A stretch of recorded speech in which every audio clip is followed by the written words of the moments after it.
영국 금융규제기관인 금융감독청이 암호화폐 파생상품과 상장 지수채권을 일반 투자자에게 판매하는 것을 금지하는 새로운 규정을 발표했습니다.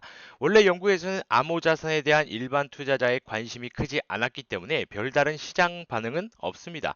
그만큼 당장 중대한 변화를 가져올 만한 일은 아니지만 그 안에 담긴 다소 염려스러운 메시지를 유의 깊게 살펴볼 필요가 있습니다. 결국 금융감독청이 새로운 규제를 통해 말하고자 하는 것은 우리는 암호자산이 싫다는 것입니다.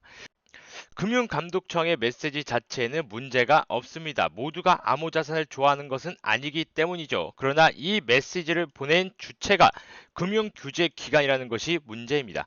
금융규제기관이 하는 일은 투자자를 보호하는 것이지 새롭게 등장한 자산을 판단을 내리는 것은 아닙니다. 성명과 함께 공개된 참고 문서들을 일부 고위급 임원들의 개인적인 의견을 담고 있는 것으로 보이며 그 내용 또한 금융감독청의 임무와 소관을 한참 벗어났죠. 이러한 중앙화 방식의 통제 체제를 회피하는 일이 암호화폐의 존재 이유 가운데 하나라는 점은 그래서 아이러니합니다. 자, 금융감독청의 메시지를 불편한 점은 또 있습니다. 일반 투자자가 시장에 새롭게 등장한 이 자산을 이해할 능력이 없다는 것이죠. 마치 다 너를 위한 거야 라고 말하는 듯한 투로 포장된 정책 성명을 발표한 금융감독청은 해당 규제로 연간 1,900만에서 1억 100만 파운드의 투자자 손실을 방지할 수 있다고 주장합니다. 이 금액을 어떻게 산출했는지는 모르겠지만 그 어떤 신뢰도 줄 수 없을 정도로 구간이 너무 크며 그 자체로 일반 투자자들의 지적 능력을 무시한 것으로 볼 수 있습니다. 금융감독청의 말대로라면 일반 투자자들이 매년 복권으로 잃은 돈은 얼마쯤 되는지 궁금해집니다. FCA가 새로운 규정을 마련하게 된 5가지 이유를 살펴보도록 하겠습니다. 첫 번째는 기초자산의 본질적인 특성상 제대로 된 가치평가가 어렵기 때문입니다. 그런데 실제로 시장에서 제대로 된 가치평가가 이루어지는 경우가 있기는 한지 의문입니다. 물론 다소 과장된 말일 수 있겠지만 공정한 가치평가를 기반으로 시장 가격이 형성된다는 개념은 이미 사라진 지 오래죠. 게다가 암호자산은 최근 새롭게 등장한 자산입니다. 전통적인 가치평가 방식을 적용하기에는 무리가 있지만 그렇다고 해서 평가 자체가 불가능한 것은 아닙니다. 암호자산을 깊이 있게 이해하고 이를 넓히기 위한 수많은 노력도 끊임없이 이어지고 있습니다. 두 번째 이유는 유통시장에서 시장 남용 및 사이버 절도 등 금융 범죄 사례가 빈번하게 발생하고 있기 때문이랍니다. 지난달 말 미국 핀센 파일 유출 사건에서 미국 재무부가 영국을 고위험 지역으로 분류한 사실이 드러났습니다. 영국에서 금융범죄가 비교적 자주 일어나고 있기 때문이죠. 이는 사실 암호화폐 파생 상품과는 전혀 관련이 없는 일들입니다. 세 번째 이유인 암호자산의 가격 변동성 극심도 타당성이 없습니다. 암호자산의 가격 변동성이 큰 것은 사실이지만 지난 몇 년간 비트코인의 가격 변동성은 계속 줄고 있습니다. 지금은 파생 상품의 기초 자산으로 삼을 수 있는 일부 주식보다도 가격 변동성이 적습니다. 테슬라가 그중 하나인데 영국에서 일반 투자자의 테슬라 주식 매입을 금지하는 규제는 찾아볼 수 없습니다. 금융감독청은 규제 보고서 전반에 걸쳐 암호자산에 대한 일반 소비자의 이해 부족을 여러 번 언급합니다. 이는 일반 투자자를 얕잡아 보는 것에 지나지 않습니다. 일반 투자자 이해가 부족하다고 금융감독청이 어떻게 판단하겠습니까?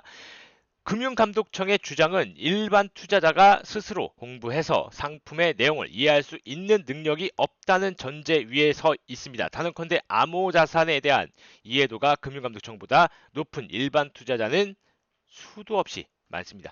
심지어 지난 7월 공개된 금융감독청의 자체 소비자 조사에 암호자산 보유자의 대부분은 일반적으로 자산에 대해 잘 알고 있고 규제 보호가 부족하다는 것과 가격 변동성에 따른 리스크가 있다는 것을 인지하고 있다는 내용이 포함되어 있습니다. 암호자산 투자자들이 상품에 대해서 공부하고 있다는 사실을 스스로 확인한 적이 있는데도 일반 투자자를 향해 공부가 부족하다고 평가하는 것은 적절하지 않으며 특히 그런 주장을 뒷받침하는 증거를 대지 않았다는 점이 더욱 문제입니다.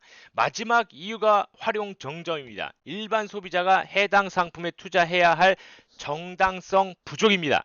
언제부터 시장에 무엇이 필요한지를 금융감독청이 판단했습니까? 주식 상장 지수 펀드를 늘릴 필요가 과연 있었습니까?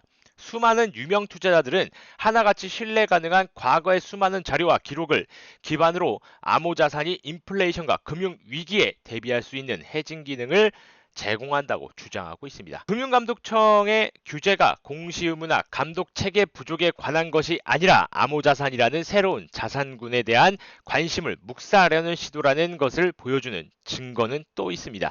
암호화폐 파생 상품과 더불어 상장 지수 채권 판매도 금지한 것이죠. ETN은 일반 투자자들이 암호자산 시장에 진입할 때 의미 있는 상품이기 때문에 더 직접적인 영향을 미칠 것으로 보입니다. ETN의 리스크 수준이 파생 상품보다 훨씬 낮다는 점에서 당혹스러운 부분이기도 하죠.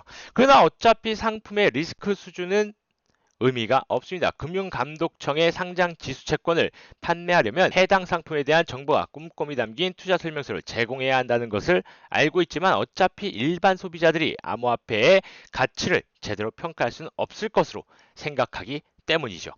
금융감독청은 또 ETN의 규제를 받은 거래소를 통해 거래된다는 사실을 알고 있습니다. 그러나 성명에서는 일반 소비자들이 기초 자산인 암호자산 시장의 문제에서 비롯되는 잠재적 가격 영향을 제대로 예상할 수 없다고 주장했죠. 마치 주식시장에서는 모든 것을 쉽게 예상할 수 있는 것처럼 말이죠.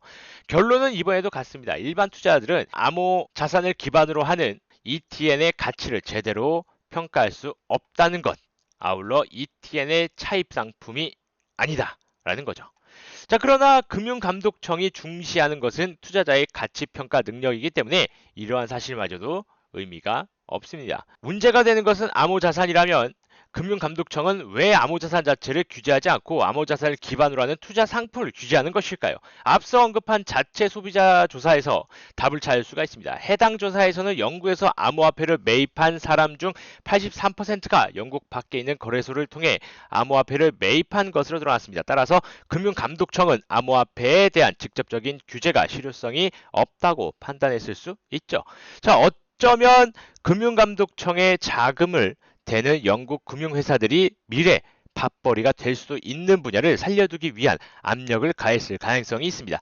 다만 금융감독청이 파생상품 판매를 금지하는 일은 기관이 맡은 주요 임무 중 하나를 저버리는 행위입니다.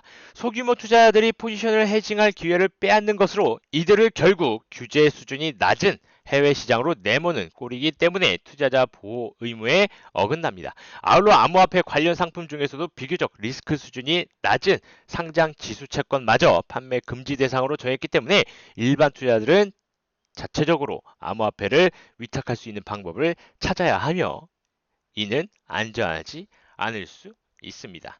엄밀히 말하자면 암호자산의 가치를 평가하는 일은 무척 까다롭습니다. 가치평가와 관련해 여러 이론이 있지만 실제로 어떻게 평가해야 하는지 아는 사람은 없습니다. 암호자산 시장은 기존 금융시장과 전혀 다른 기반 요소들로 이루어진 신생시장으로 업계 구성원들이 분석하는 완전히 다른 형태의 데이터를 기반으로 하는 기술이 그 중심에 있습니다. 앞으로 우리가 지식을 지나면서 가치평가 모델이 잇따라 등장할 것이며 전통적 자산 시장에서는 접할 수 없는 자세한 정보들을 기반으로 시사점을 찾을 수 있을 것입니다. 언젠가는 암호자산이 주식보다 투명하고 정보가 넘쳐나는 투자자산으로 여겨지는 날이 올 것이죠. 주식을 발행하는 회사가 직접 제공하고 그들과 계약관계를 맺은 업체가 감사를 실시한 정보를 믿고 숨어 있거나 이해하기 어려운 수수료를 부과하는 플랫폼을 통해 주식을 거래하던 지금의 관행에 경악한 날이 올 것입니다. 전혀 다른 형태의 데이터 세트를 기반으로 하는 암호자산의 등장은 그레이엄과 도드가 증권 분석의 기틀을 마련한 1934년 이후 투자자산 가치 평가 부분에서 가장 큰 변화를 불러올 것으로 보입니다. 투자자들이 암호자산의 가치를 제대로 평가하지 못하는 것은 문제가 아닙니다. 더 큰 문제는 앞을 제대로 내다보지 못하는 금융감독청의 좁은 시야일 수도 있습니다. 이렇듯 어떻게 암호화폐의 가치를 평가하고 어떤 것들이 좋으며 어떤 것들을 매수해야 하는지 알 수 없을 때가 많습니다. 하단 링크를 통해서 카카오톡방으로 들어오시면 그러한 정보들 어떤 것들을 매매해야 하는지 다 알려드릴 테니 꼭 들어오셔서 정보 같이 공유했으면 좋겠습니다. 자, 오늘 저는 여기까지 하도록 하겠습니다. 감사합니다.